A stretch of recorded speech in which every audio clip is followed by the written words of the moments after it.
Assalamualaikum warahmatullahi wabarakatuh. Nama saya Vika Kurnia Guntari dengan NPM 10220058 dari kelas akuntansi C3.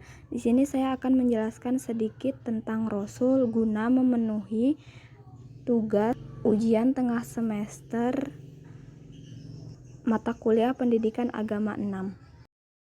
Sini saya akan menjelaskan tentang pengertian Nabi dan Rasul. Jika Nabi ialah manusia pilihan Allah yang diberi wahyu tetapi tidak diperintahkan untuk menyampaikan kepada orang lain. Yang dimana maksudnya ialah Nabi itu diberi wahyu oleh Allah tetapi hanya untuk dirinya sendiri, tidak dibagikan kepada orang lain. Sedangkan Rasul ialah manusia atau manusia laki-laki pilihan Allah Subhanahu wa taala yang diberi wahyu dan diperintahkan untuk menyampaikan kepada orang lain. Yang maksudnya ialah tidak untuk dirinya sendiri tetapi juga kepada umatnya. Sekarang saya akan menjelaskan tentang kondisi Jazirah Arab sebelum lahirnya Nabi Muhammad SAW. Kondisi Jazirah Arab ketika sebelum Nabi lahir, mereka menyembah berhala dalam kehidupan sosial mereka. Kezaliman telah menyebar kemana-mana, tidak ada hal sedikit pun bagi kaum lemah, anak-anak, perempuan dikubur hidup-hidup, dan kehormatannya pun dirusak. Mereka memiliki banyak istri tanpa ada batasan. Perzinahan merajalela, peperangan antar kabilah bisa terjadi hanya karena masalah sepele. Nah, ini gambaran singkat tentang kondisi Jazirah Arab sebelum lahirnya Nabi Muhammad SAW. Ada pula kondisi masyarakat Arab sebelum kedatangan Islam berada di masa jahiliyah. Namun mengutip dari repositori Universitas Islam Negeri Sultan Syarif Kasim, jahiliyah tidak merujuk pada bodoh. Arti dari kata jahiliyah adalah kesombongan, kemarahan, dan ketidaktahuan. Penggunaan kata ini pada para masa pra-Islam menunjukkan pada era saat ketiganya sangat menonjol di masyarakat. Tulis repository mengutip buku Fajr al-Islam yang ditulis Amin Ahmad. Jahiliyah juga berkaitan dengan kepercayaan sesat, peribadatan yang salah, kekuasaan yang sewenang-wenang, dan ketidakadilan hukum. Kondisi ini menimbulkan rasa takut, khawatir, dan kekacauan yang tidak kunjung berakhir. Dalam buku tersebut juga menceritakan masyarakat Arab mengalami kemerosotan moral. Minuman keras, judi, cabul, dan seks bebas adalah hal biasa.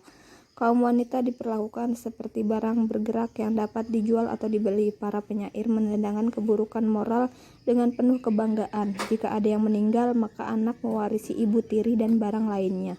Tulis. Anak bahkan bisa menikahi ibu tiri mereka. Yang lebih parah, anak perempuan yang baru lahir akan dicekik atau dikubur hidup-hidup. Selain itu, perbudakan adalah hal yang wajar dengan majikan yang berkuasa penuh hingga hidup mati. Dengan kondisi tersebut, mereka yang kaya hidup bergelimang harta, sedangkan yang miskin semakin kekurangan. Jurang pemisah antara masyarakat kaya dan miskin terasa makin dalam dan jauh. Masyarakat kaya dapat mengeksploitas yang lebih miskin. Kondisi masyarakat Arab sebelum kedatangan Islam ini berubah usai kedatangan Rasulullah SAW. Namun Islam sejatinya tidak mengubah seluruh tatanan dan nilai yang dianut masyarakat Arab. Dalam mengutip dalam The Makan Crucible karya Zakaria Bashir menyatakan, Islam mengarahkan nilai-nilai masyarakat Arab hingga sesuai syariat. Nilai yang baik dipertahankan meski cara dan tujuan mencapainya diubah. Tentunya tradisi dan kebiasaan buruk yang tidak sesuai ajaran Islam dihapus. Misalnya membunuh anak perempuan baru lahir, seks bebas, berjudi, dan merendahkan wanita. Perubahan dilakukan meski membutuhkan pengorbanan dan waktu yang tidak sebentar. Selanjutnya sejarah Nabi Muhammad SAW. Kelahiran Nabi Muhammad SAW. Nabi Muhammad SAW lahir di kota Mekah, Jazirah Arab pada hari Senin tanggal 12 Rabiul Awal tahun Gajah, bertepatan dengan tanggal 20 April 571 Masehi. Disebut tahun Gajah karena pada tahun itu terjadi peristiwa penyerangan Ka'bah oleh pasukan bergajah yang dipimpin oleh Raja Abrahah yang kala itu bermaksud menghancurkan Ka'bah. Namun di tengah jalan mereka diserang oleh segerombolan burung ababil yang diutus Allah Subhanahu wa taala sebagaimana terdapat dalam Al-Qur'an surat Al-Fil ayat 1-5. Nabi Muhammad SAW adalah keturunan Bani Hashim suku Quraisy. Ayahnya bernama Abdullah bin Abdul Muthalib, ibunya bernama Aminah binti Wahab. Ketika beliau dilahirkan, banyak keajaiban yang terjadi pada waktu itu. Yakni diantaranya ada berhala-berhala berjatuhan, ada api yang disembah orang Majusi di Persia yang tiba-tiba padam, bergetarnya kerajaan Kisra, diperketatnya penjagaan langit. Masa kanak-kanak Nabi Muhammad SAW ketika beliau di kandungan ibunya dalam usia 2 bulan, ayahnya wafat dan sejak itu beliau menjadi seorang yatim. Pada usia 6 tahun, Nabi Muhammad SAW dibawa oleh ibunya ke Yastrib, Madinah dengan maksud ziarah ke makam ayahnya dan mengunjungi sanak saudaranya. Namun dalam perjalanan pulang menuju Mekah, Siti Aminah jatuh sakit dan tinggal beberapa hari di sebuah desa bernama Abwa. Dan dengan kehendak Allah, Siti Aminah wafat dan dimakamkan di sana. Sejak itulah Nabi Muhammad SAW menjadi yatim piatu. Setelah kedua orang tuanya wafat, beliau diasuh oleh kakeknya Abdul Muthalib hingga usia 8 tahun. Abdul Muthalib juga memberi nama Muhammad yang artinya orang terpuji. Namun di usia 8 tahun, Abdul Muthalib meninggal. Sepeninggal kakeknya, beliau diasuh oleh pamannya yakni Abu Thalib atau ayahnya Sayyidina Ali, salah seorang tokoh terpandang dan disegani di kalangan suku Quraisy. Di antara perempuan yang pernah menyusu, beliau adalah Siti Halimah As-Sa'diyah yang menyusunya selama 4 tahun. Berdasarkan dengan adat orang Mekah sana, yakni ikut menyusu kepada orang lain. Sejak kecil, Nabi memiliki sifat-sifat terpuji, diantaranya jujur, giat bekerja, sabar dalam menghadapi cobaan, sopan santun, dan lemah lembut dalam perkataannya. Tiba saat Nabi menikah. Pernikahan Nabi Muhammad SAW dengan Siti Khadijah radhiyallahu anhu.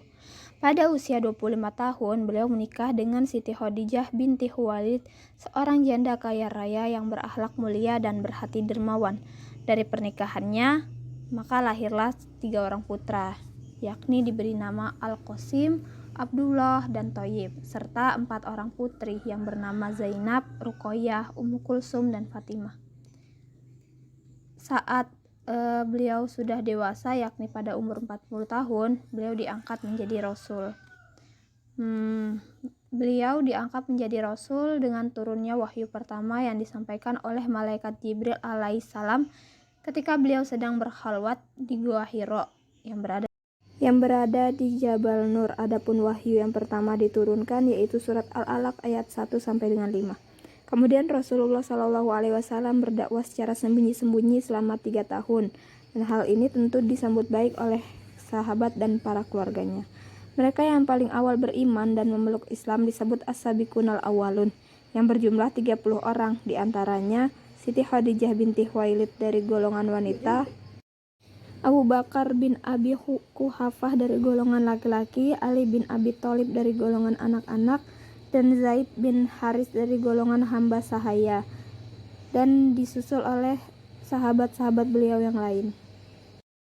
Yang selanjutnya ada kedudukan Rasul. Kedudukan Rasul ada 6. Yang pertama, seorang manusia. Jadi Rasul itu bukan dari kalangan jin maupun malaikat. Yang kedua, memiliki jasad. Yang ketiga, menyampaikan amanah. Yang selanjutnya ada menyampaikan misi, terus memiliki nasab, dan yang terakhir jelas memimpin umat. Selanjutnya ada sifat-sifat Rasul. Yang pertama artinya sidik, yakni benar. Berarti tidak ada yang salah dari perkataan atau perbuatan Rasul sehingga kita tidak mengikutinya.